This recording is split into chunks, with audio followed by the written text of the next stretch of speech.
أعوذ بالله من الشيطان الرجيم. بسم الله الرحمن الرحيم. الرحمن علم القرآن خلق الإنسان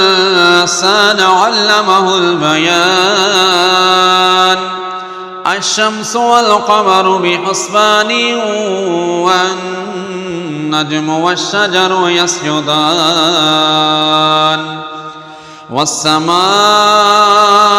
رفعها ووضع الميزان ألا تطغوا في الميزان وأقيموا الوزن بالقسط ولا تخسروا الميزان والأرض وضعها للأنام فيها فاكهة والنخل ذات الأكمام والحب ذو العصف والريحان فبأي آلاء ربكما تكذبان خلق الإنسان من صلصال كالفخار وخلق الجن من مارج من نار فبأي آلاء ربكما تكذبان رب المشرقين ورب المغربين فبأي آلاء ربكما تكذبان مرج البحرين يلتقيان بينهما برزخ لا يبغيان فبأي آلاء ربكما تكذبان يخرج منهما اللؤلؤ والمرجان فبأي آلاء ربكما تكذبان وله الجوار المنشآت في البحر كالأعلام فبأي آلاء ربكما تكذبان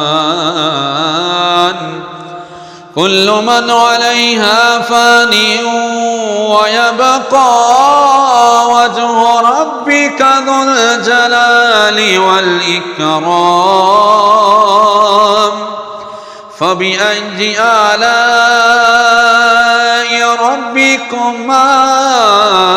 تكذبان يسأله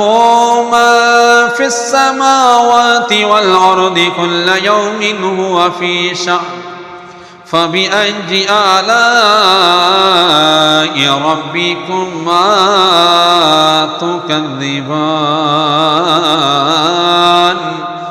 سنفرغ لكم أيها الثقلان فبأي آلاء ربكما تكذبان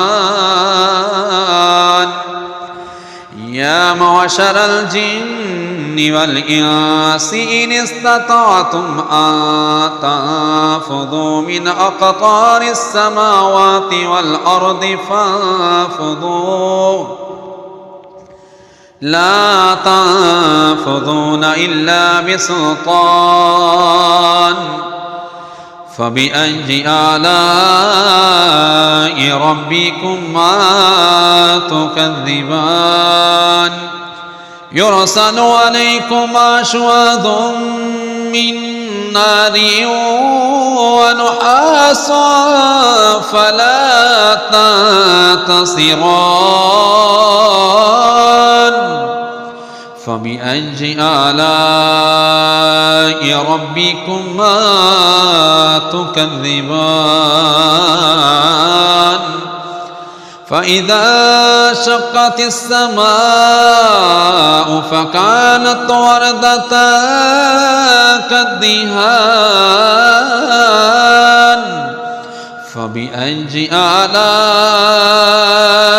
ربكما تكذبان فيومئذ لا يسأل عن ذنبه إنس ولا جان فبأي آلاء ربكما تكذبان يعرف المجرمون بسيماهم فيؤخذ بالنواصي والأقدام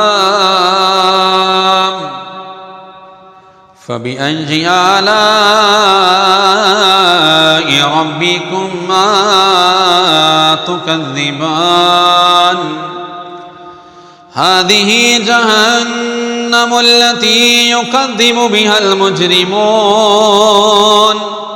يطوفون بينها وبين حميم آن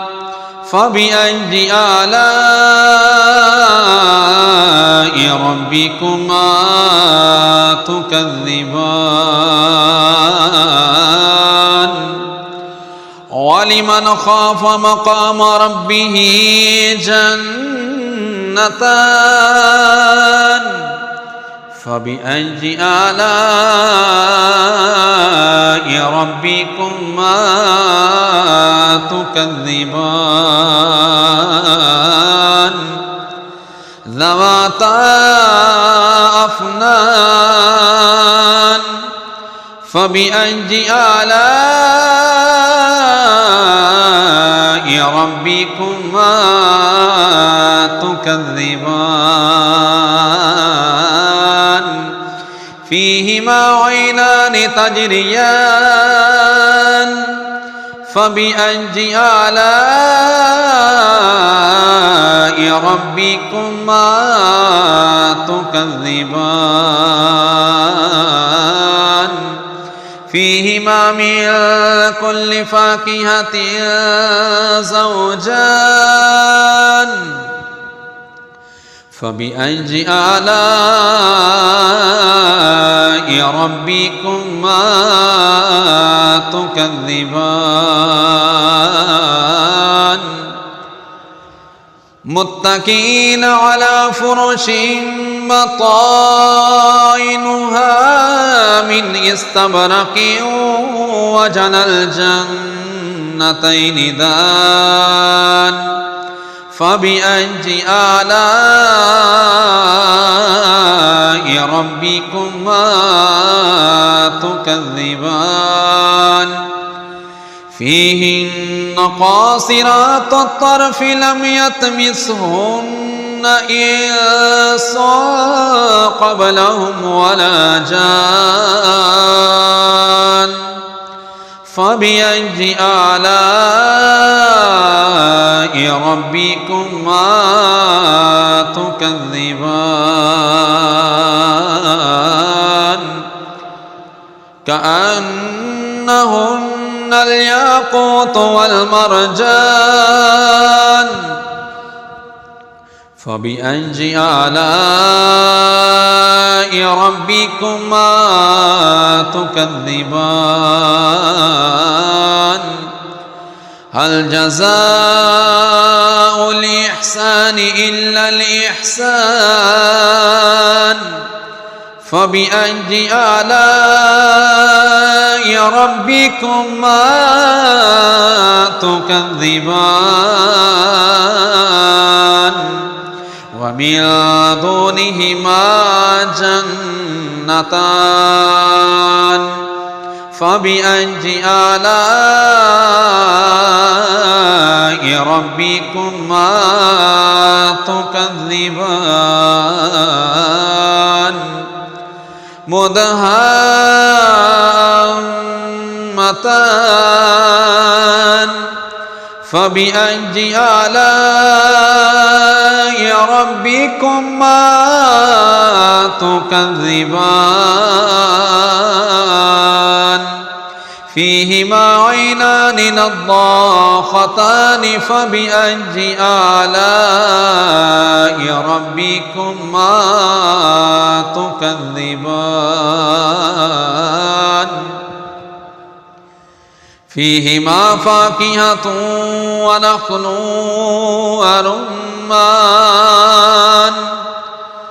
فبأي آلاء ربكما تكذبان فيهن خيرات حسان فبأي آلاء ربكما تكذبان حور مقصورات في الخيام فبأي آلاء ربكما تكذبان لم يطمثهن إنس قبلهم ولا جان فبأي آلاء ربكما تكذبان متكئين على رفرف خضر وعبقري حسان فبأي آلاء ربكما تكذبان تبارك اسم ربك ذي الجلال والإكرام